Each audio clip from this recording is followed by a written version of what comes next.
l'Antiquité au Moyen Âge, le monde des morts exerçait un pouvoir bien réel sur la conduite des vivants.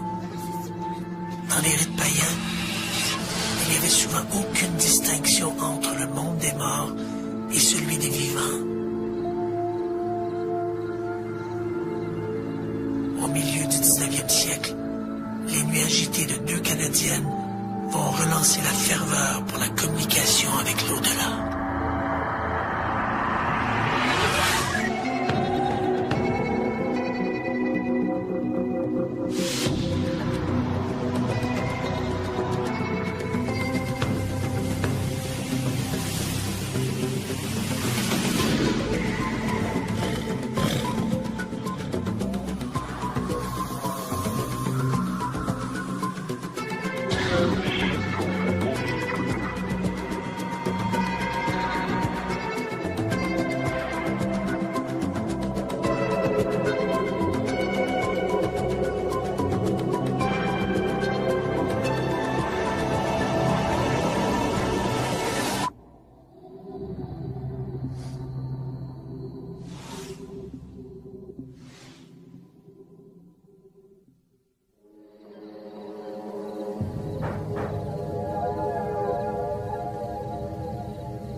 Les deux sœurs, Margaret et Kate Fox, sont une fois de plus réveillées par des bruits sourds provenant des murs de la maison.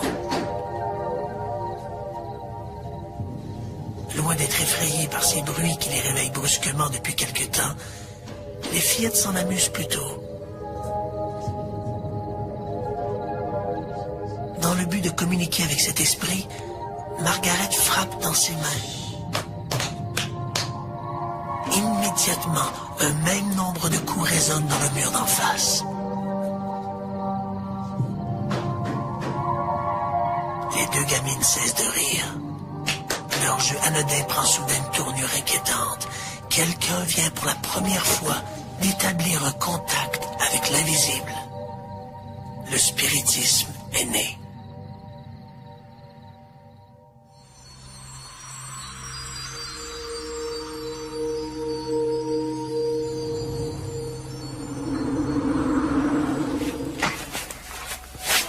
La mort. Destin fatal. Ouais, moi qu'elle ne soit qu'un passage obligé vers autre chose, mais... Quoi?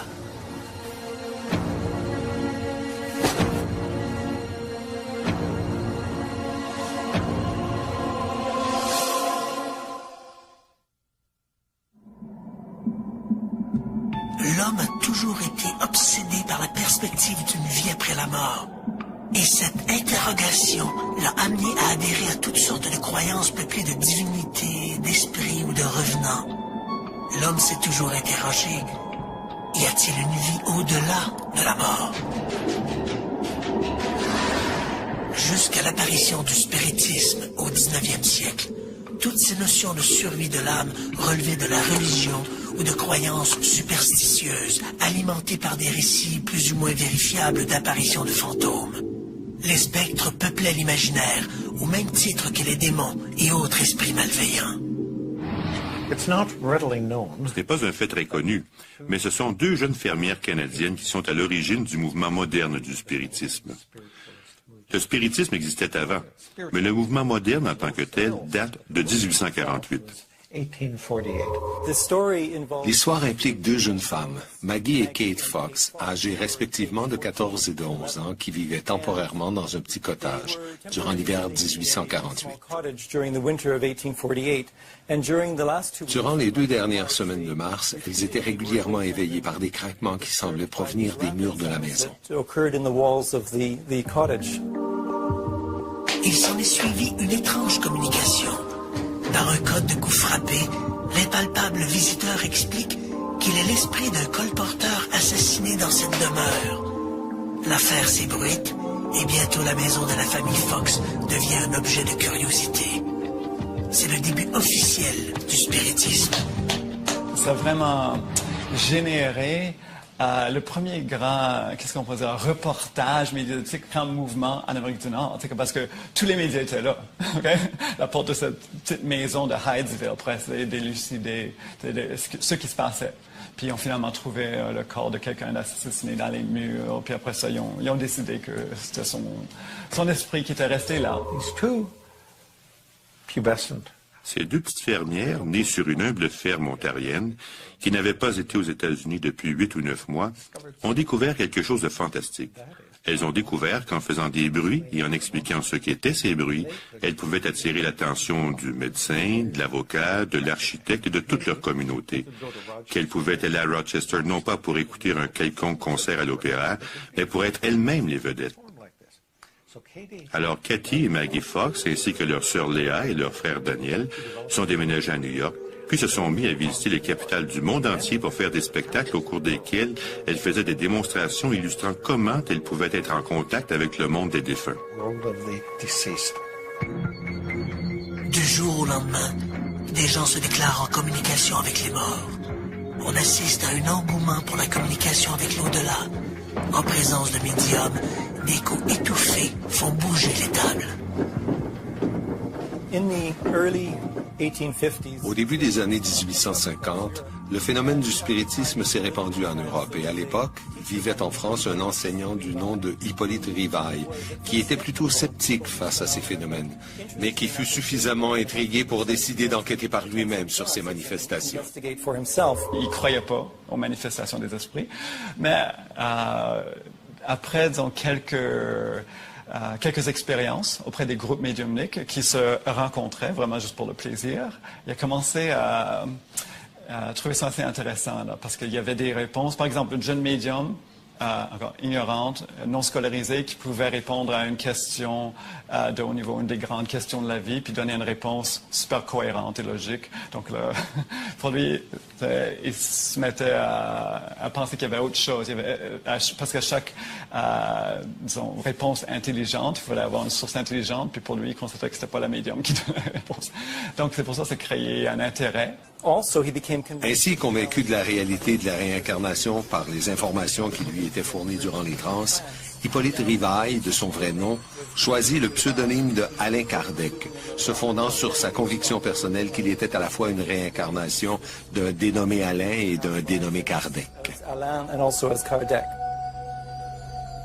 Vers 1860, Hippolyte Rivail fonde la Société parisienne d'études spirites et publie, sous le nom de Allan Kardec, le livre des esprits. Les enseignements de Kardec restent encore aujourd'hui des plus populaires et ses livres continuent d'être publiés. En se fondant sur des expériences, sur la compréhension qu'il avait été en mesure de documenter en questionnant les esprits, il avait écrit un livre, un premier livre publié sous le titre « Le livre des esprits » et qui est devenu le livre sur lequel la religion spirite s'est fondée. Le spiritisme s'est d'abord répandu en France, puis de France en Amérique latine, et s'est fortement implanté au Brésil, où il est aujourd'hui devenu l'une des principales religions. Le Brésil, ce qu'ils ont fait, c'est qu'ils ont pris cette information-là, ces enseignements-là, puis ils les ont appliqués dans des groupes médiumniques et des groupes d'études, pour mieux comprendre la médiumnité et mieux travailler avec la médiumnité. Donc, ils ont évolué, disons, ils ont fait évoluer le travail de Kardec. Pendant des années, les spirites vont se contenter de faire bouger des tables, mais les scientifiques exigent un peu plus. À la fin du 19e siècle, on voit apparaître des laboratoires de recherche psychique. On assiste à la multiplication d'expériences où les nouvelles technologies jouent un rôle de premier plan. Dans les années 1920, un chercheur canadien, Thomas Glendinning Hamilton, photographie des médiums en transe capables de produire de la matière ectoplasmique, une substance résiduelle venue apparemment de l'au-delà. 30 ans plus tard, la photographie cède la place aux bandes magnétiques. Les chercheurs enregistrent des milliers de conversations avec l'au-delà. C'est le début de la transcommunication. Aujourd'hui, la vidéo et l'ordinateur sont aussi mis à contribution. Qu'est-ce qu'on a appris à propos de l'au-delà depuis 150 ans? Les scientifiques de partout ont tenté de documenter ces manifestations, mais est-ce qu'on fait affaire à des rêveurs en quête de mysticisme ou à une réalité qui nous est encore inaccessible? Au lendemain des coups frappés à Heidieville, l'art de communiquer avec les défunts se répand. Pour les familles endeuillées, le spiritisme apparaît comme un moyen de prolonger l'affection de l'être aimé. Mais le spiritisme est aussi un subterfuge pour capitaliser sur les malheurs d'autrui. Tout le monde était super ignorant, donc qu'est-ce qui arrivait? On cherchait le spectacle. Donc là, tu arrives à un point, tu es payé pour ta représentation, ta vie dépend de ça, ta vie sociale, ta notoriété, tout. Donc là, qu'est-ce qui arrivait? Souvent, en Europe, en Amérique, partout, ben là, il fallait créer l'événement. Parce qu'on ne peut pas arriver et dire, OK, ben là, on veut que tout soit parfait pour une manifestation. On veut faire léviter la chaise. C'est pas à nous de le faire. On ne peut pas. Donc, est-ce qu'on peut commander des esprits à faire quoi que ce soit? C'est ça le problème. Donc, c'est tout à fait logique à l'époque, puisqu'on était ignorant. Puis puisque les gens en demandaient constamment, ben on allait en fabriquer. Coup de théâtre. En 1888, Margaret Fox fait un aveu troublant. L'une des filles signe une confession où elle affirme que tout cela est une simulation, un coup monté. Qu'elle a la capacité de faire craquer ses doigts de pied à volonté et que c'est elle qui créait tous ces bruits. Ces aveux donnent des arguments à ses adversaires qui demandent des preuves plus substantielles. On accuse les médiums de n'être que de fins psychologues et d'habiles illusionnistes. Un an plus tard, en 1889, Maggie Fox remonte sur scène devant le public et se rétracte, affirmant que le phénomène était bel et bien vrai.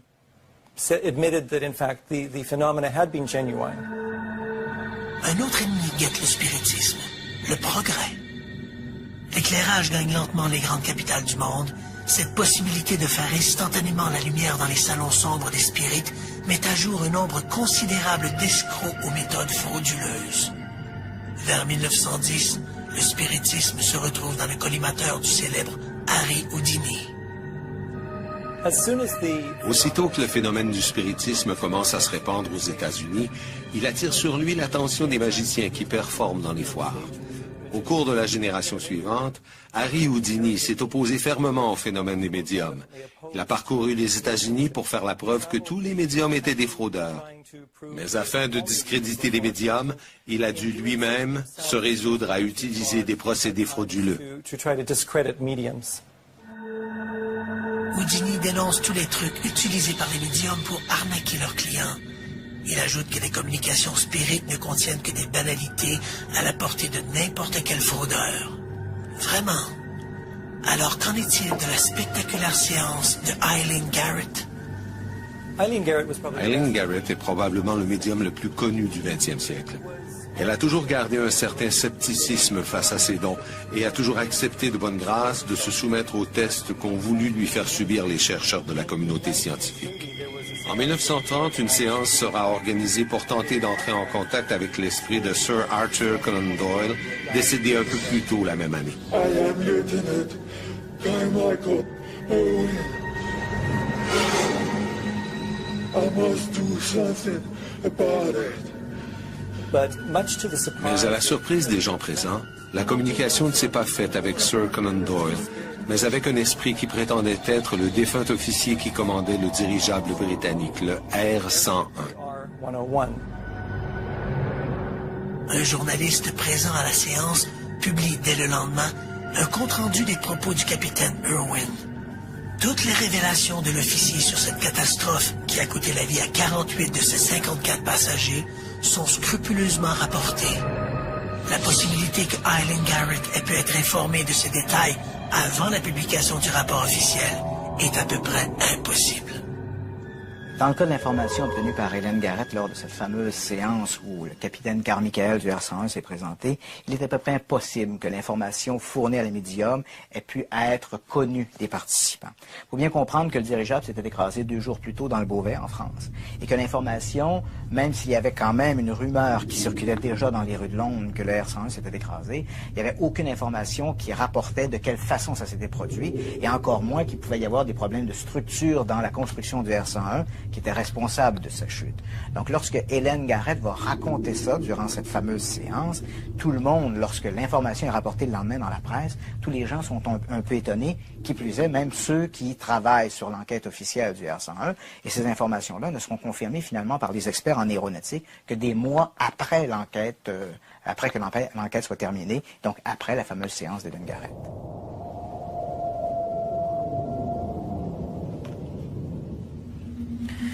Malgré la précision des informations obtenues par les médias, le spiritisme de l'époque continue d'être malmené par les scientifiques.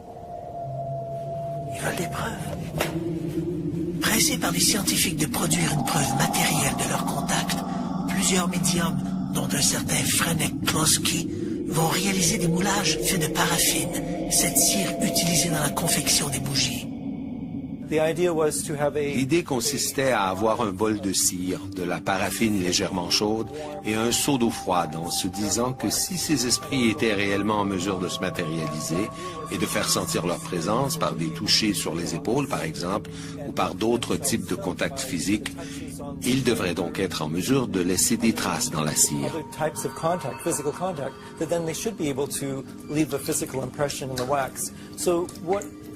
Alors l'idée consistait à ce que l'esprit pose le bout du doigt ou parfois toute la main dans la paraffine de sorte que son empreinte soit matérialisée.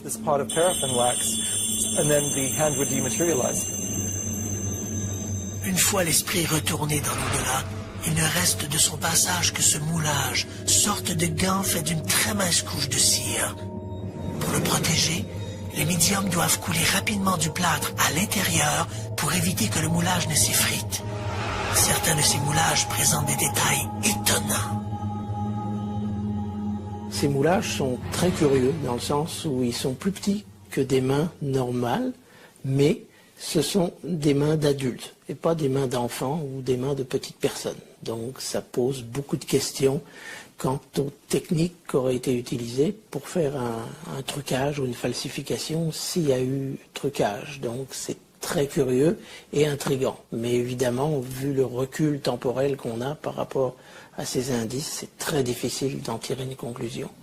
Pour un faussaire, il aurait été aisé, en gardant les doigts bien droits, de plonger sa main dans la paraffine liquide, d'attendre que la solution durcisse pour enfin retirer le gant de cire. Mais ce raisonnement ne tient plus si l'on parle de mains dont les doigts sont pliés ou entrelacés. Parce que c'est des moulages quand même assez très très définis. On voit même des petits poils de la peau, puis qui vont, disons, jusqu'au poignet. Donc, moulage fait dans la cire. Donc, on constate que ça aurait été impossible qu'une personne fasse ce moulage parce qu'on ne peut pas retirer la main par après pour créer c'est quelque chose d'aussi fini et puis aussi parfait. Donc, il faut expliquer ça. Comment est-ce qu'on a fait un moulage d'une main? Parce que c'est sûr que ce n'est pas quelque chose de sculpté. Il ne reste aujourd'hui que quelques spécimens de moulage spirit conservés à l'Institut métapsychique international de Paris. Personne n'a jamais pu expliquer leurs caractéristiques très particulières. S'il s'agit d'une fraude, les arnaqueurs ont emporté leur secret dans la tombe. Pendant qu'à Paris, le docteur Robert Toquet cherche à documenter le spiritisme via ses extraordinaires moulages, au Canada, un autre scientifique souhaite aussi valider le spiritisme, le docteur Thomas Glendinning Hamilton. Pour ce médecin de Winnipeg, la preuve de l'au-delà passe d'abord par l'objectif d'une caméra. De 1918 à sa mort, en 1935, il a mené plusieurs expériences. D'abord en télépathie, afin de vérifier s'il y avait des communications télépathiques entre vivants. Puis de là, il s'est intéressé à la psychokinésie, aux trans, et finalement, il a entrepris des travaux sur ce qu'on appelle les ectoplasmes, la matérialisation. La formation d'ectoplasmes est l'un des phénomènes les plus controversés du spiritisme. Il s'agit d'une curieuse substance résiduelle qui soigne du corps de certains médiums en transe. Au fil des ans, Hamilton réalise des centaines de photographies montrant ce phénomène à divers stades d'évolution. C'est la plus importante collection du genre au monde. Ces expériences qui avaient lieu au domicile du Dr Hamilton sont importantes à cause de la précision avec laquelle elles étaient menées. Il avait une pièce qu'il consacrait aux expériences et sur le mur de la pièce, il avait installé une batterie de 11 caméras qui lui servaient à documenter les phénomènes de lévitation et de production d'ectoplasme. Et nous avons la chance que ces photographies ainsi que tous les dossiers de Hamilton soient conservés et disponibles pour la recherche à l'Université du Manitoba. Malgré les mesures de contrôle qui entouraient ces expériences, plusieurs croient que le scientifique canadien a pu être dupé par des médiums mal intentionnés. Il a néanmoins introduit de nouvelles technologies pour documenter les communications avec l'au-delà. Et après les photographies de Hamilton, la suite logique était le son. Pendant longtemps, les très célèbres Thomas Edison et Guglielmo Marconi ont tenté de mettre au point des appareils capables d'enregistrer les voix de l'au-delà, mais sans succès. Vers le début des années 1950, comme l'équipement électronique d'enregistrement sonore devenait plus accessible, les gens se sont rendus compte qu'il y avait parfois des voix imprévues mais parfaitement audibles sur leurs enregistrements. Le premier à prendre ce phénomène au sérieux sera un gentleman suédois du nom de Fredrik Jörgensen.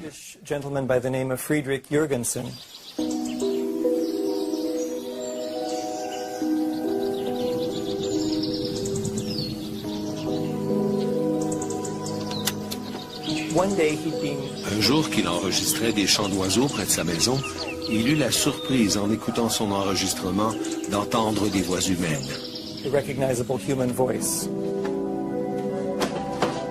Jörgensen croit d'abord qu'il s'agit de sons parasitaires provenant d'une station de radio locale.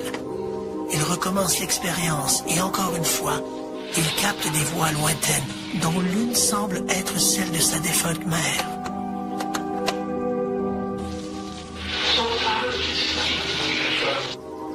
My mother. Pour Jörgensen, il ne peut s'agir que d'une manifestation de l'au-delà. Il se lance bientôt dans toute une série d'expérimentations pour enregistrer ses voix d'outre-tombe. Jörgensen ouvre la porte à une nouvelle technique de communication avec l'au-delà. On ne parle plus aux morts. On les écoute. C'est ce qu'on appelle la transcommunication. Jörgensen ne tarde pas à être imité par un autre chercheur suédois, le docteur Konstantin Raudive, qui s'impose rapidement comme l'expert de ces voix spectrales désignées sous le vocable de EVP, acronyme de Electric Voice Phenomenon. En 1965, Raudive rencontre Fredrik Jörgensen et apprend l'existence de ces voix. Le phénomène l'intéresse et il entreprend ses propres recherches, au cours desquelles se produira le même phénomène que celui qu'avait expérimenté Jörgensen. Aujourd'hui, c'est à Raudive que revient le mérite d'avoir fait connaître le phénomène de ces voix au monde anglo-saxon. Son livre, publié en Allemagne en 1971, a été traduit et publié en anglais sous le titre de Breakthrough.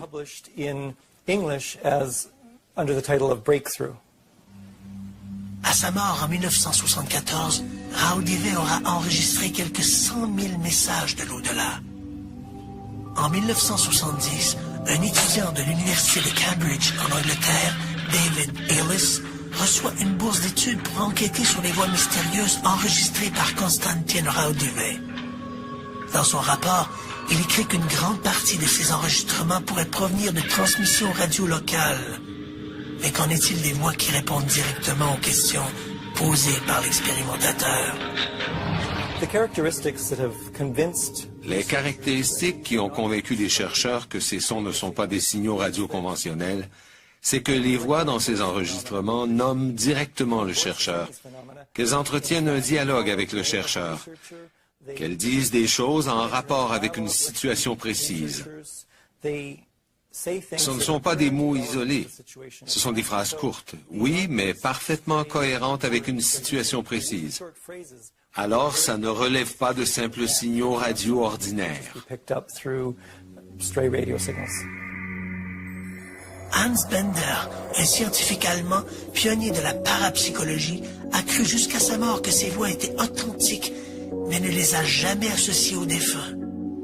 Pour lui, ces voix étaient des projections télékinétiques, une forme de matérialisation auditive et inconsciente des pensées de l'expérimentateur.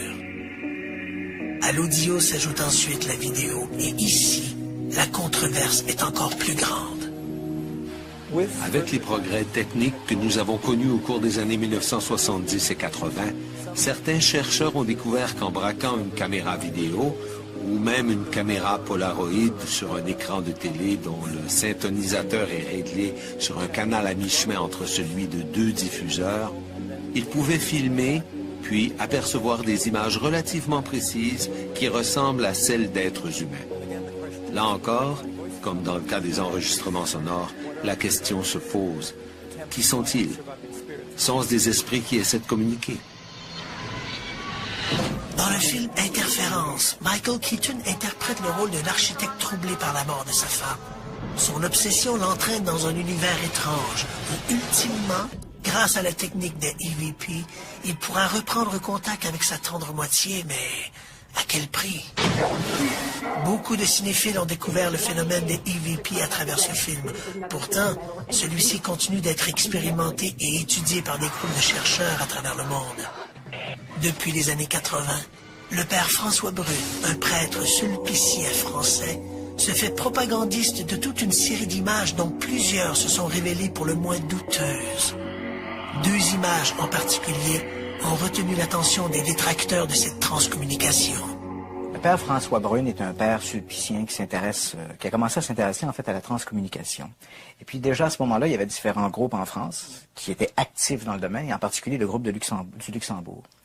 Le père Brune s'est mis soudainement à colliger toutes sortes d'images sans réellement les regarder de façon critique. Donc, il les présentait comme étant, il faisait en fait confiance à ses pourvoyeurs et puis il présentait ces images-là de façon publique.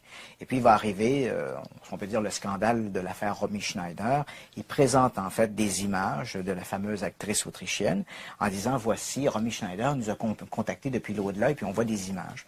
Le problème de ces images-là, c'est qu'on le retrouve, ce sont exactement des images qui proviennent du film Les choses de la vie, je crois, et avec le même plan. Donc, on voit bien que le père Brune a été dupé, en fait, par l'équipe du Luxembourg, qui lui ont fourni des images qui provenaient tout simplement d'une production cinématographique française de 1969, et qui, bien sûr, mettait en vedette Romy Schneider.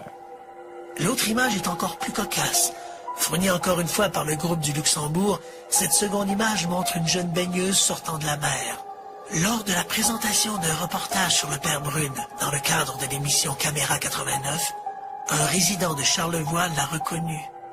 Contrairement aux affirmations du sulpicien, il ne s'agissait pas d'une projection de l'au-delà, mais d'un extrait du film The Bikini Story. Preuve que l'au-delà ne se laisse pas enregistrer facilement. D'ailleurs, l'enregistrement des EVP est à la portée de tous. Il suffit simplement de placer dans une pièce silencieuse un système d'enregistrement en marche et de poser à voix haute quelques questions pertinentes. Cela fait, l'expérimentateur n'a qu'à reculer et écouter la bande en portant une attention particulière au bruit de fond parasitaire. Il est bon de préciser que les esprits ne parlent pas nécessairement de manière posée à la Bernard de Rome, mais leur voix ressemble plus à une mixture nasillarde et accélérée. Et c'est souvent là que le bas blesse. Personnellement, je suis très sceptique par rapport à ces techniques-là. On sait que lorsqu'on écoute par exemple du bruit blanc, on peut finir par entendre un peu n'importe quoi, dépendamment de la volonté qu'on y met en écoutant. Donc déjà, lorsqu'on n'a pas d'indice objectif là, de ce qui a été entendu, c'est très difficile de pouvoir dire qu'il y a réellement quelque chose de vraiment audible qui a pu être écouté ou encore pire vu. D'un autre côté, même si on réussissait à observer ce genre de phénomène, rien ne prouve que ça serait dû à une réelle communication avec l'au-delà, mais ça pourrait peut-être être quelque chose qui est produit par les observateurs ou les gens qui désirent tellement cette communication qu'ils sont prêts, même éventuellement en utilisant des moyens qu'on n'est pas encore capable d'expliquer, ils seraient prêts à obtenir ce genre de message-là et à interpréter un peu n'importe quel bruit comme étant un message. Cette gymnastique n'est pas sans rappeler cette vague des années 1970 où les amateurs de musique rock faisaient tourner leur micro-sillon à l'envers, espérant y découvrir quelques messages cachés.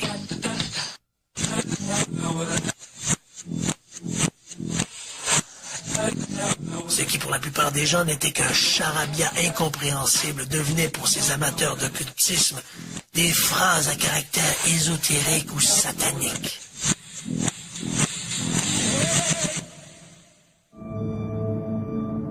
Cette quête technologique de l'au-delà n'est peut-être qu'une question de culture.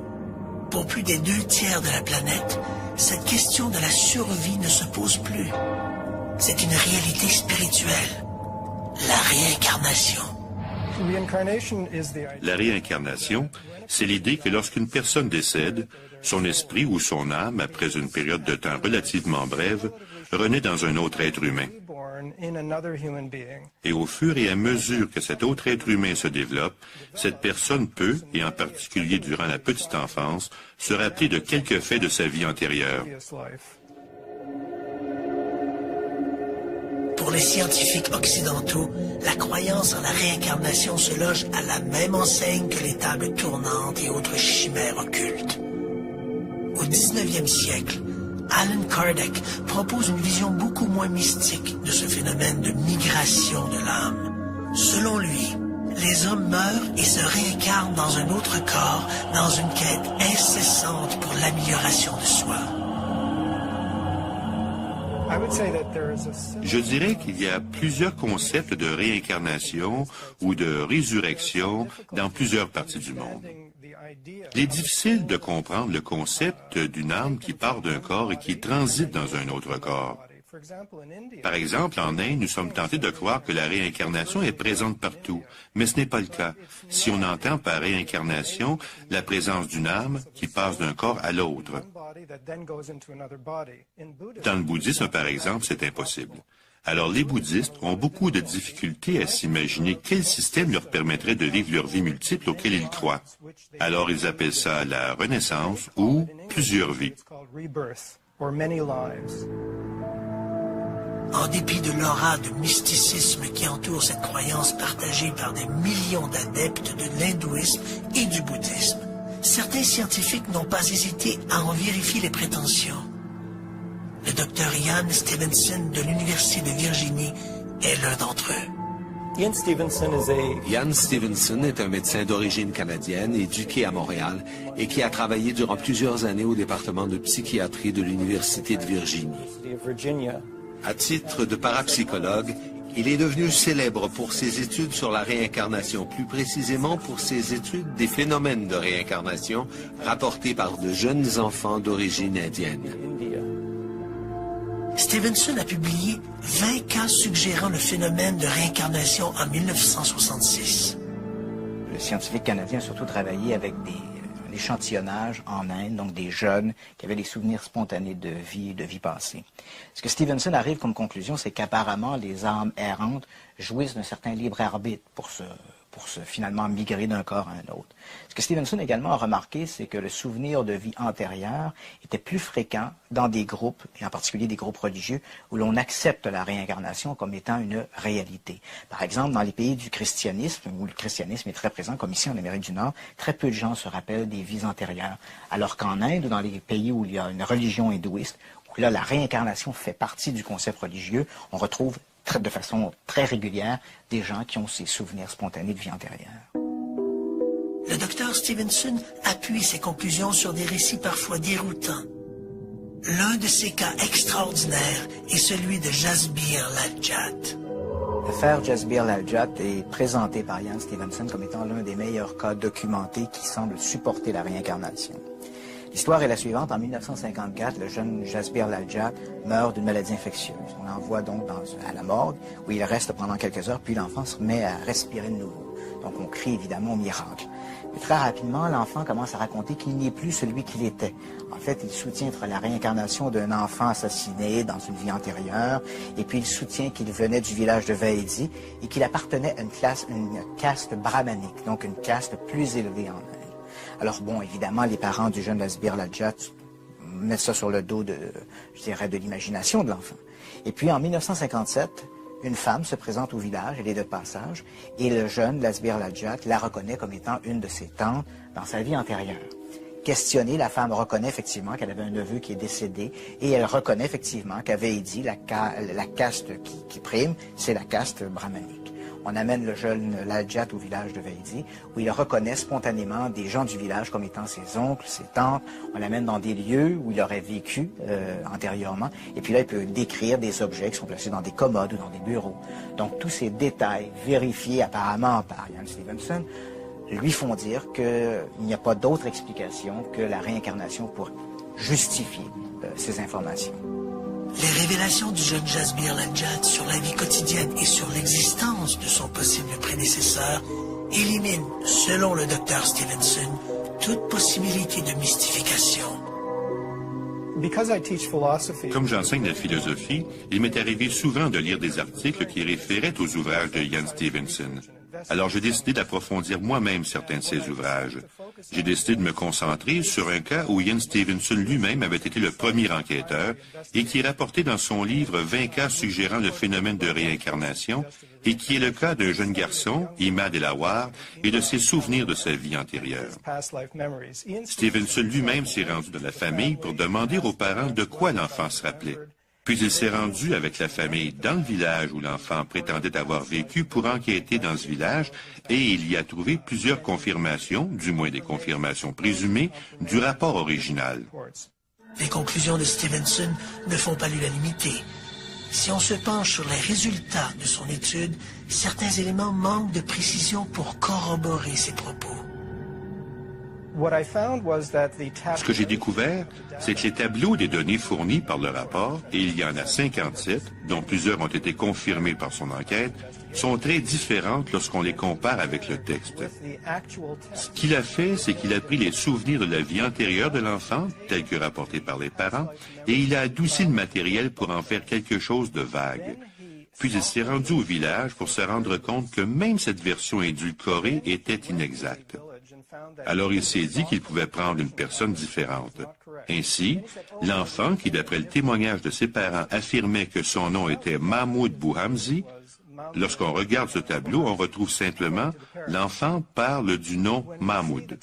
Ensuite, on a découvert qu'un autre individu portant un nom semblable, Ibrahim Bouhamzi, coïncidait mieux avec certaines des situations rapportées, alors que dans les faits, ça ne correspond en rien à la version originale donnée par l'enfant.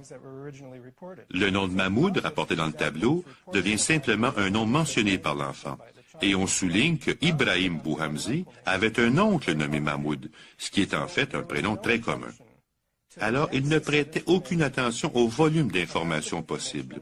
Combien d'enfants dans des villages avoisinants auraient pu correspondre, en gros, aux coïncidences mentionnées dans le rapport, en particulier lorsqu'on change comme ça une donnée pour une autre? Il n'y a tout simplement pas de preuves concluantes. Or, ce cas est cité par plusieurs personnes qui suivent de près les recherches de Stevenson comme étant l'un des meilleurs exemples de ce qui peut être fait, et c'est une recherche menée par Stevenson lui-même. Alors, c'est tout le système qui s'écroule. Au fil des ans, le docteur Stevenson a également colligé un nombre impressionnant de cas où des gens ont regardé des marques physiques de leur vie antérieure. Prenons l'exemple d'enfants ou d'adultes qui portent des verrues. Verrues qui sont interprétées comme étant une trace de la vie passée d'une personne où celle-ci aurait, par exemple, été tuée d'un projectile d'arme à feu. Alors, dans un livre énorme qui compte au moins 2000 pages et intitulé « La biologie de la réincarnation », Stevenson enquête et présente des preuves. Et ce qu'il fait dans ce livre, il sépare. Et je ne dis pas qu'il le fait délibérément, mais dans les faits, les tableaux des résultats sont à un endroit. Ensuite, vous devez vérifier vous-même en quoi ces résultats correspondent aux données originales. Et dans plusieurs des cas, ça ne correspond pas, au point que vous vous dites que c'est vraiment une très, très mauvaise recherche. Depuis les travaux de Stevenson, la réincarnation a connu un engouement auprès des adeptes d'occultisme et de paranormal. Des centaines de cas semblables à ceux évoqués par le chercheur canadien ont déjà été publiés. À tous les jours, des amateurs d'insolites recueillent de nouveaux témoignages, tantôt spontanés, tantôt par régression hypnotique. Plusieurs soutiennent que ces propos ne sont que le fruit d'imagination débordante, alors que d'autres accusent les enquêteurs d'utiliser l'hypnose de façon abusive. Ce qui se passe sous hypnose, c'est que vous vous donnez le droit d'être libre. Sous hypnose, votre esprit critique conscient est mis de côté, ce qui ne veut pas dire pour autant que ce qui sort de votre bouche est une vérité totale et absolue. Ça peut fort bien être une métaphore que votre esprit se fabrique pour comprendre quelque chose d'autre. Les associations sceptiques dénoncent le concept même de la réincarnation sous prétexte qu'il ne tient pas compte de l'accroissement démographique. S'il y a plus d'enfants qui naissent que de vieillards qui meurent, le puits des âmes devrait être asséché depuis belle lurette. Le spiritisme a créé une proximité entre le monde des vivants et celui des défunts. Cette frontière s'est vite posée comme un nouveau défi de la science. L'au-delà existe-t-il? Malheureusement, il faut constater que 150 ans de communication spirite ne nous ont guère renseignés sur l'au-delà. Quant aux preuves de cet au-delà, elles demeurent l'objet de vives discussions. Ni les moulages spirites, ni les photographies de T.J. Hamilton, ni même les milliers d'enregistrements audio de Raoul Duvet nous forcent à accepter la réalité d'un au-delà peuplé d'esprits désincarnés. La preuve ultime reste encore à faire, et c'est là que le problème de la méthodologie scientifique se pose. L'au-delà, par définition immatériel et impalpable, peut-il être documenté par des instruments conçus pour fournir des mesures dans notre monde physique? Les 400 dernières années de l'histoire des sciences naturelles nous ont démontré que les créatures biologiques ont évolué, qu'elles sont des créatures chimiquement très complexes et que cette chimie produit également des résultats physiques très complexes. Cette interaction entre la biologie, la chimie et la physique est très profonde et est le résultat de centaines d'années de recherche qui n'ont jamais été démenties par aucune loi ni par aucune force biologique, chimique ou physique. En conséquence, il y a un poids énorme qui favorise ce modèle et toutes les explications paranormales de situations qui peuvent sembler inhabituelles reposent forcément sur une violation de ce modèle. Alors les données doivent être impeccables pour arriver à renverser des centaines d'années de recherche. Un sondage réalisé auprès des lecteurs du très sérieux London Times en Angleterre indique qu'une personne sur 6 affirme avoir vécu une expérience paranormale qui justifie sa croyance dans la réincarnation. Des statistiques peu surprenantes compte tenu des très nombreux indices qui suggèrent la réalité de la réincarnation. C'est sûr qu'il y a des cas troublants dans les récits qui sont faits là. Mais je dirais que autant que c'est, quel que soit le caractère extraordinaire de ces cas, aussi troublants puissent-ils être, à mon avis, ils ne seront jamais des preuves de la réincarnation.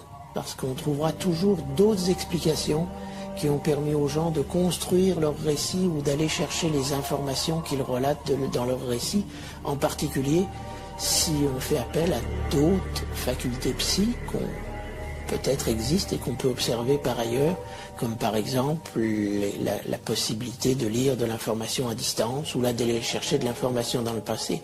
Quand X raconte qu'il a été Y il y a un siècle, peut-être qu'il va juste chercher de l'information dans le passé sur la vie de Y, mais ça ne prouve jamais que Y est devenu X. Donc on peut juste prouver par ces expériences, on peut juste démontrer que de façon surprenante et extraordinaire et non explicable, certaines personnes sont capables d'aller chercher de l'information de façon inconsciente, là, sur la vie de quelqu'un qui a vécu dans le passé. Actuellement, je dirais que les chercheurs se divisent en deux groupes. Ceux qui favorisent l'hypothèse psychologique, donc que l'ensemble de ces manifestations-là sont le produit des vivants. Donc c'est nous, par des énergies psychokinétiques, télékinétiques qu'on explique mal, produirait ces effets, ces coups frappés dans les murs, les tables qui bougent, les pseudo-communications avec l'au-delà. Même, à la rigueur, peut-être, les communications, les transcommunications. Et puis, il y a ceux qui prétendent que ce sont les revenants qui se manifestent. Je dirais que, entre les deux hypothèses, pour le public en général, on va favoriser l'hypothèse du revenant. Pourquoi? Parce qu'à la fois, c'est inquiétant, mais en même temps, c'est rassurant. Parce que si l'au-delà existe, la mort n'est pas une fin en soi, mais un passage vers autre chose. La recherche sur l'au-delà se poursuit aujourd'hui avec autant d'enthousiasme qui guidait les Hamilton, Tucker, Aldivet. Quant à son existence, elle reste encore controversée, mais cette seule perspective rend déjà moins inquiétante.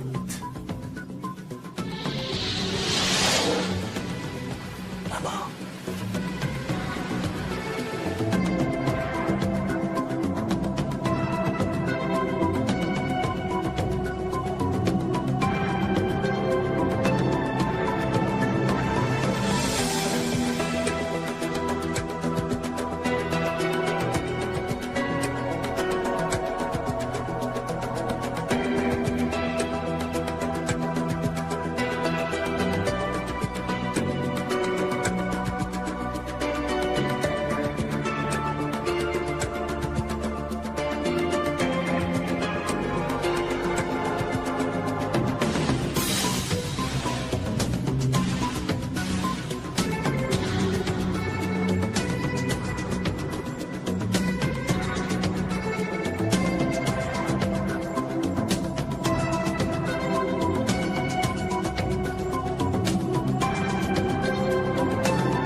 l'Antiquité au Moyen Âge, le monde des morts exerçait un pouvoir bien réel sur la conduite des vivants. Dans les rites païens, il n'y avait souvent aucune distinction entre le monde des morts et celui des vivants. Au milieu du 19e siècle, les nuits agitées de deux Canadiennes vont relancer la ferveur pour la communication avec l'au-delà.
Les deux sœurs, Margaret et Kate Fox, sont une fois de plus réveillées par des bruits sourds provenant des murs de la maison.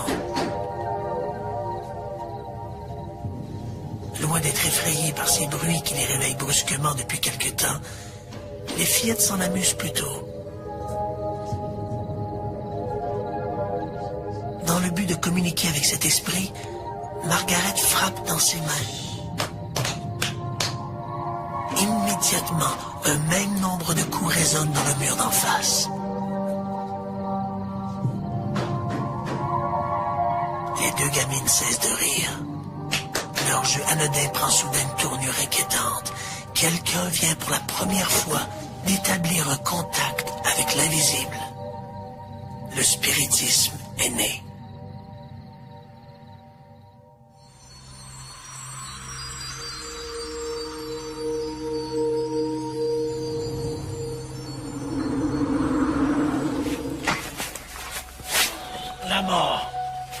destin fatal. Ouais, moi qu'elle ne soit qu'un passage obligé vers autre chose, mais... Quoi?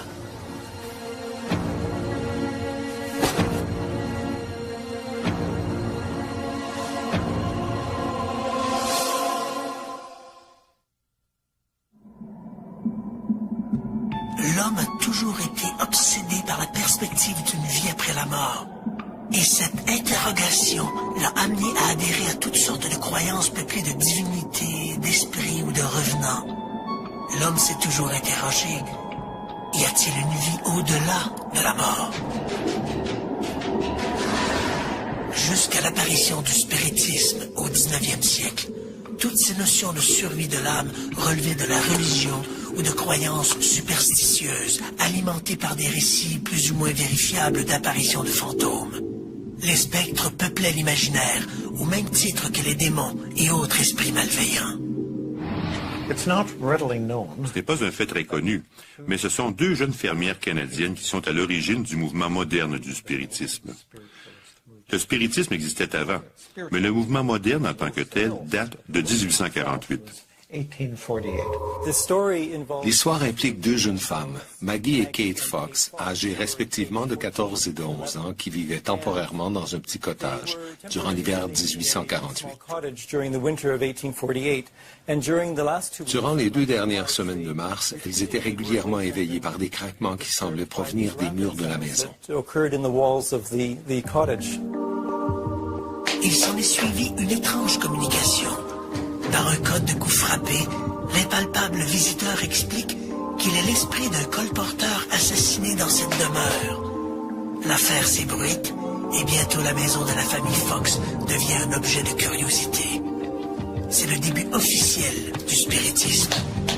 Ça a vraiment généré le premier grand, qu'est-ce qu'on peut dire, reportage médiatique, grand mouvement en Amérique du Nord, parce que tous les médias étaient là. Okay? La porte de cette petite maison de Hydesville, presque, d'élucider ce qui se passait. Puis ils ont finalement trouvé le corps de quelqu'un assassiné dans les murs. Puis après ça, ils ont décidé que c'était son esprit qui était resté là. Ces deux petites fermières, nées sur une humble ferme ontarienne, qui n'avaient pas été aux États-Unis depuis 8 ou 9 mois, ont découvert quelque chose de fantastique. Elles ont découvert qu'en faisant des bruits et en expliquant ce qu'étaient ces bruits, elles pouvaient attirer l'attention du médecin, de l'avocat, de l'architecte et de toute leur communauté. Qu'elles pouvaient aller à Rochester non pas pour écouter un quelconque concert à l'opéra, mais pour être elles-mêmes les vedettes. Alors Cathy et Maggie Fox, ainsi que leur sœur Léa et leur frère Daniel, sont déménagés à New York, puis se sont mis à visiter les capitales du monde entier pour faire des spectacles au cours desquels elles faisaient des démonstrations illustrant comment elles pouvaient être en contact avec le monde des défunts. Du jour au lendemain, des gens se déclarent en communication avec les morts.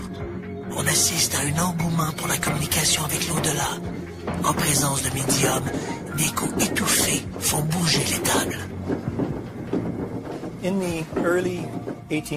Au début des années 1850, le phénomène du spiritisme s'est répandu en Europe et à l'époque, vivait en France un enseignant du nom de Hippolyte Rivail, qui était plutôt sceptique face à ces phénomènes, mais qui fut suffisamment intrigué pour décider d'enquêter par lui-même sur ces manifestations. Il ne croyait pas aux manifestations des esprits, mais après, disons, quelques expériences auprès des groupes médiumniques qui se rencontraient vraiment juste pour le plaisir, il a commencé à trouver ça assez intéressant, là, parce qu'il y avait des réponses. Par exemple, une jeune médium, encore ignorante, non scolarisée, qui pouvait répondre à une question de haut niveau, une des grandes questions de la vie, puis donner une réponse super cohérente et logique. Donc, là, pour lui, il se mettait à penser qu'il y avait autre chose.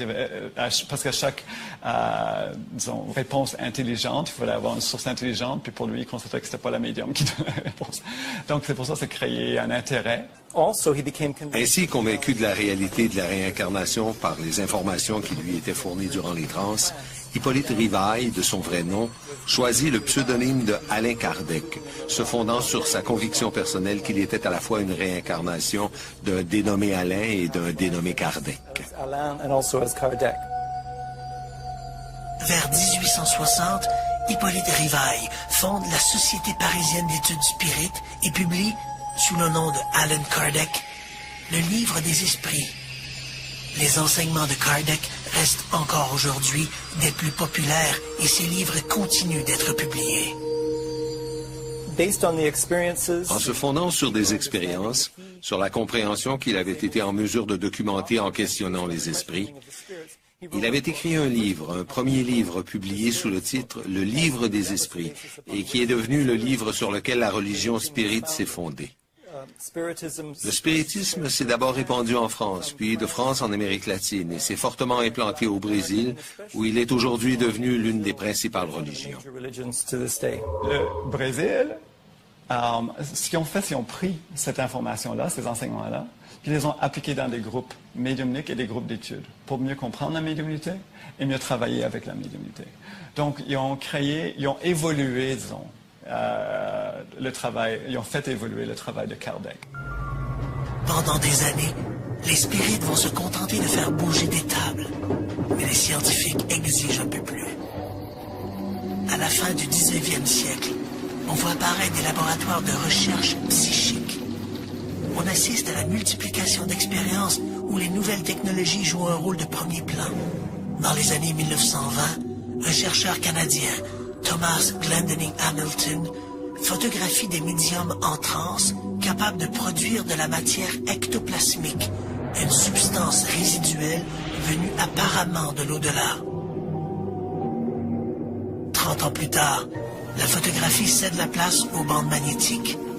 Les chercheurs enregistrent des milliers de conversations avec l'au-delà. C'est le début de la transcommunication. Aujourd'hui, la vidéo et l'ordinateur sont aussi mis à contribution. Qu'est-ce qu'on a appris à propos de l'au-delà depuis 150 ans? Les scientifiques de partout ont tenté de documenter ces manifestations, mais est-ce qu'on fait affaire à des rêveurs en quête de mysticisme ou à une réalité qui nous est encore inaccessible? Au lendemain des coups frappés à Heidyville, l'art de communiquer avec les défunts se répand. Pour les familles endeuillées, le spiritisme apparaît comme un moyen de prolonger l'affection de l'être aimé. Mais le spiritisme est aussi un subterfuge pour capitaliser sur les malheurs d'autrui. Tout le monde était super ignorant, donc qu'est-ce qui arrivait? On cherchait le spectacle. Donc là, tu arrives à un point, tu es payé pour ta représentation, ta vie dépend de ça, ta vie sociale, ta notoriété, tout. Donc là, qu'est-ce qui arrivait? Souvent, en Europe, en Amérique, partout, ben là, il fallait créer l'événement. Parce qu'on ne peut pas arriver et dire, OK, ben là, on veut que tout soit parfait pour une manifestation. On veut faire léviter la chaise. C'est pas à nous de le faire. On ne peut pas. Donc, est-ce qu'on peut commander des esprits à faire quoi que ce soit? C'est ça le problème. Donc, c'est tout à fait logique à l'époque, puisqu'on était ignorant. Puis puisque les gens en demandaient constamment, ben on allait en fabriquer. Coup de théâtre. En 1888, Margaret Fox fait un aveu troublant. L'une des filles signe une confession où elle affirme que tout cela est une simulation, un coup monté. Qu'elle a la capacité de faire craquer ses doigts de pied à volonté et que c'est elle qui créait tous ces bruits. Ces aveux donnent des arguments à ses adversaires qui demandent des preuves plus substantielles. On accuse les médiums de n'être que de fins psychologues et d'habiles illusionnistes. Un an plus tard, en 1889, Maggie Fox remonte sur scène devant le public et se rétracte, affirmant que le phénomène était bel et bien vrai.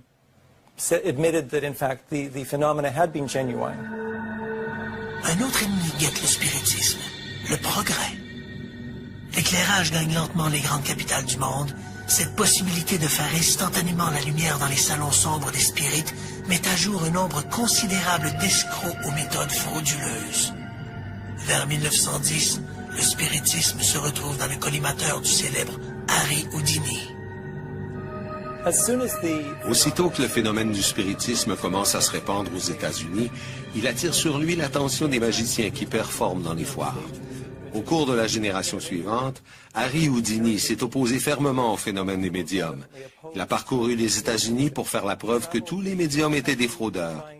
Mais afin de discréditer les médiums, il a dû lui-même se résoudre à utiliser des procédés frauduleux. Houdini dénonce tous les trucs utilisés par les médiums pour arnaquer leurs clients. Il ajoute que les communications spirites ne contiennent que des banalités à la portée de n'importe quel fraudeur. Vraiment. Alors qu'en est-il de la spectaculaire séance de Eileen Garrett? Eileen Garrett est probablement le médium le plus connu du 20e siècle.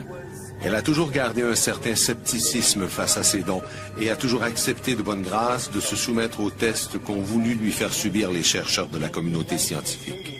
En 1930, une séance sera organisée pour tenter d'entrer en contact avec l'esprit de Sir Arthur Conan Doyle, décédé un peu plus tôt la même année.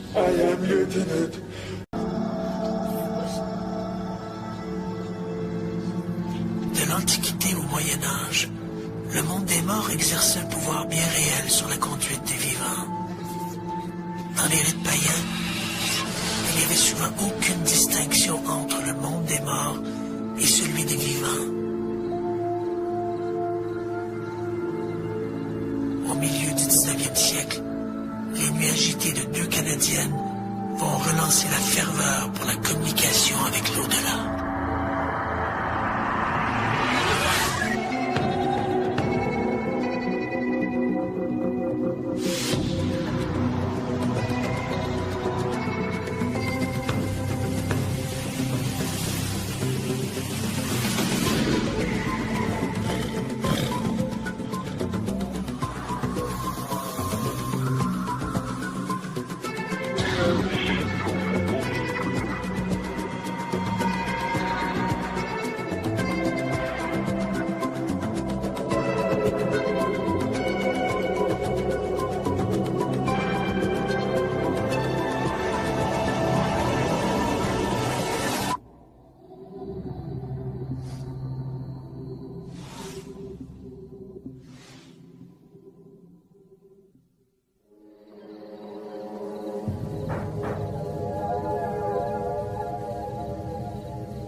Les deux sœurs, Margaret et Kate Fox, sont une fois de plus réveillées par des bruits sourds provenant des murs de la maison. Loin d'être effrayées par ces bruits qui les réveillent brusquement depuis quelque temps, les fillettes s'en amusent plutôt. Dans le but de communiquer avec cet esprit, Margaret frappe dans ses mains. Immédiatement, un même nombre de coups résonnent dans le mur d'en face. Les deux gamines cessent de rire. Leur jeu anodin prend soudain une tournure inquiétante. Quelqu'un vient pour la première fois d'établir un contact avec l'invisible. Le spiritisme est né.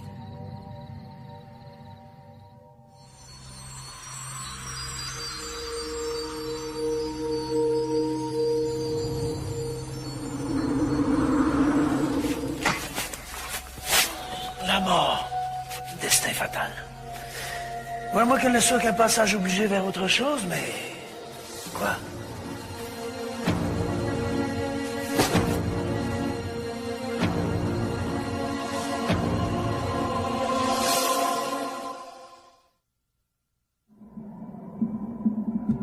L'homme a toujours été obsédé par la perspective d'une vie après la mort. Et cette interrogation l'a amené à adhérer à toutes sortes de croyances peuplées de divinités, d'esprits ou de revenants. L'homme s'est toujours interrogé, y a-t-il une vie au-delà de la mort? Jusqu'à l'apparition du spiritisme au 19e siècle, toutes ces notions de survie de l'âme relevaient de la religion ou de croyances superstitieuses, alimentées par des récits plus ou moins vérifiables d'apparitions de fantômes. Les spectres peuplaient l'imaginaire, au même titre que les démons et autres esprits malveillants. Ce n'est pas un fait très connu, mais ce sont deux jeunes fermières canadiennes qui sont à l'origine du mouvement moderne du spiritisme. Le spiritisme existait avant, mais le mouvement moderne en tant que tel date de 1848.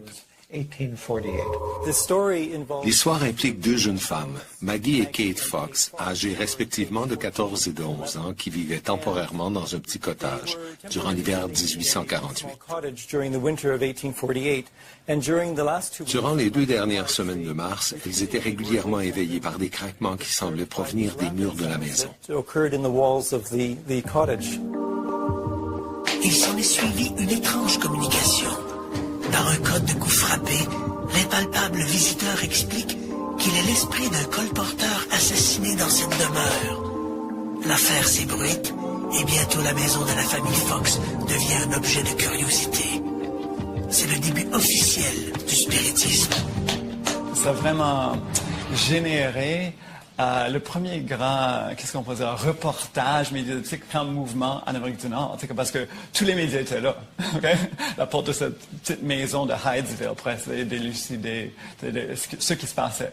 Puis ils ont finalement trouvé le corps de quelqu'un assassiné dans les murs. Puis après ça, ils ont décidé que c'était son esprit qui était resté là. These two pubescent Ces 2 petites fermières, nées sur une humble ferme ontarienne, qui n'avaient pas été aux États-Unis depuis 8 ou 9 mois, ont découvert quelque chose de fantastique. Elles ont découvert qu'en faisant des bruits et en expliquant ce qu'étaient ces bruits, elles pouvaient attirer l'attention du médecin, de l'avocat, de l'architecte et de toute leur communauté. Qu'elles pouvaient aller à Rochester non pas pour écouter un quelconque concert à l'opéra, mais pour être elles-mêmes les vedettes. Alors Cathy et Maggie Fox, ainsi que leur sœur Léa et leur frère Daniel, sont déménagés à New York, puis se sont mis à visiter les capitales du monde entier pour faire des spectacles au cours desquels elles faisaient des démonstrations illustrant comment elles pouvaient être en contact avec le monde des défunts. Du jour au lendemain, des gens se déclarent en communication avec les morts. On assiste à un engouement pour la communication avec l'au-delà. En présence de médiums, des coups étouffés font bouger les tables. Au début des années 1850, le phénomène du spiritisme s'est répandu en Europe et à l'époque, vivait en France un enseignant du nom de Hippolyte Rivail, qui était plutôt sceptique face à ces phénomènes, mais qui fut suffisamment intrigué pour décider d'enquêter par lui-même sur ces manifestations. Il ne croyait pas aux manifestations des esprits, mais après, disons, quelques expériences auprès des groupes médiumniques qui se rencontraient vraiment juste pour le plaisir, il a commencé à trouver ça assez intéressant, là, parce qu'il y avait des réponses. Par exemple, une jeune médium, encore ignorante, non scolarisée, qui pouvait répondre à une question de haut niveau, une des grandes questions de la vie, puis donner une réponse super cohérente et logique. Donc, là, pour lui, il se mettait à penser qu'il y avait autre chose. Parce qu'à chaque disons, réponse intelligente, il fallait avoir une source intelligente, puis pour lui, il constatait que ce n'était pas la médium qui donnait la réponse. Donc, c'est pour ça que ça créait un intérêt. Ainsi, convaincu de la réalité de la réincarnation par les informations qui lui étaient fournies durant les transes, Hippolyte Rivail, de son vrai nom, choisit le pseudonyme de Alain Kardec, se fondant sur sa conviction personnelle qu'il était à la fois une réincarnation d'un dénommé Alain et d'un dénommé Kardec. Vers 1860, Hippolyte Rivail fonde la Société parisienne d'études spirites et publie, sous le nom de Allan Kardec, le livre des esprits. Les enseignements de Kardec restent encore aujourd'hui des plus populaires et ses livres continuent d'être publiés. En se fondant sur des expériences, sur la compréhension qu'il avait été en mesure de documenter en questionnant les esprits, il avait écrit un livre, un premier livre publié sous le titre « Le livre des esprits » et qui est devenu le livre sur lequel la religion spirite s'est fondée.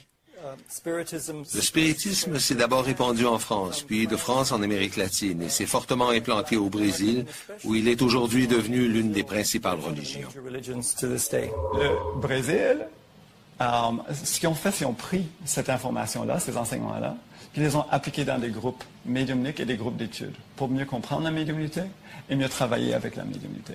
Donc, ils ont évolué, disons, le travail, ils ont fait évoluer le travail de Kardec. Pendant des années, les spirites vont se contenter de faire bouger des tables, mais les scientifiques exigent un peu plus.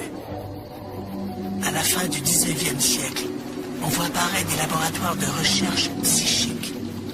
on assiste à la multiplication d'expériences où les nouvelles technologies jouent un rôle de premier plan.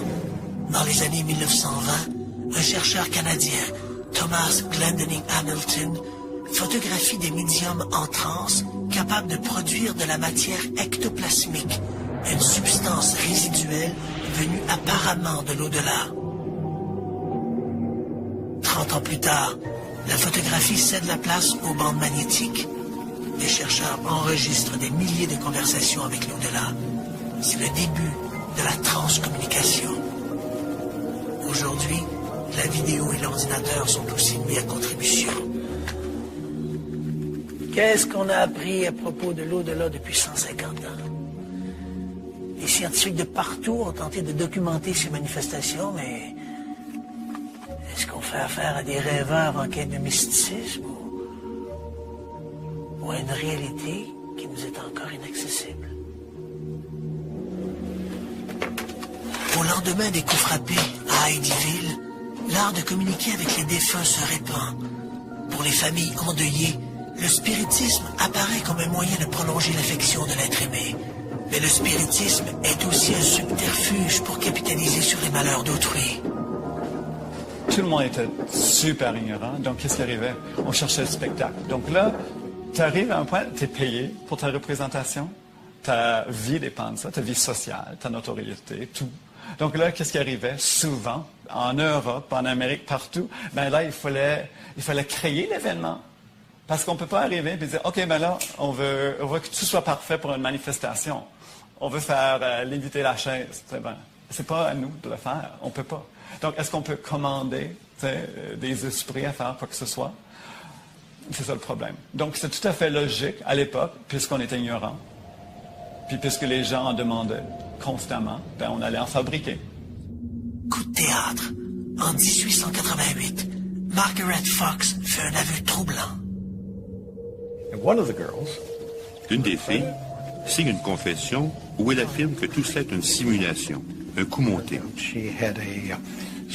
Qu'elle a la capacité de faire craquer ses doigts de pied à volonté et que c'est elle qui créait tous ces bruits. Ces aveux donnent des arguments à ses adversaires qui demandent des preuves plus substantielles. On accuse les médiums de n'être que de fins psychologues et d'habiles illusionnistes. Un an plus tard, en 1889, Maggie Fox remonte sur scène devant le public et se rétracte, affirmant que le phénomène était bel et bien vrai.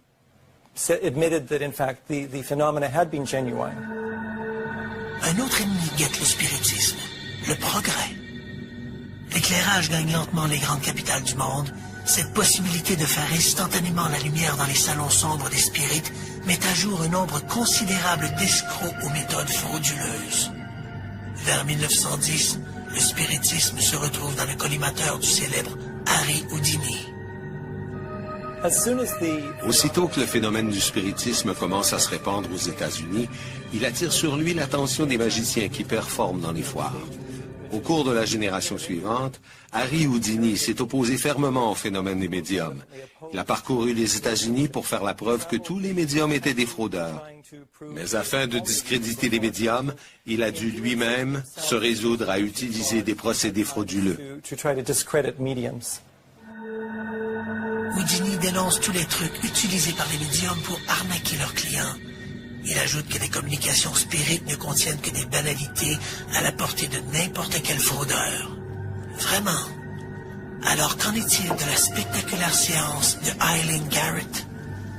Eileen Garrett est probablement le médium le plus connu du 20e siècle.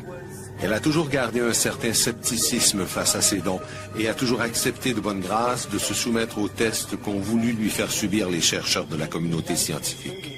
En 1930, une séance sera organisée pour tenter d'entrer en contact avec l'esprit de Sir Arthur Conan Doyle, décédé un peu plus tôt la même année. I am Lieutenant Carmichael Owen. I must do something about it.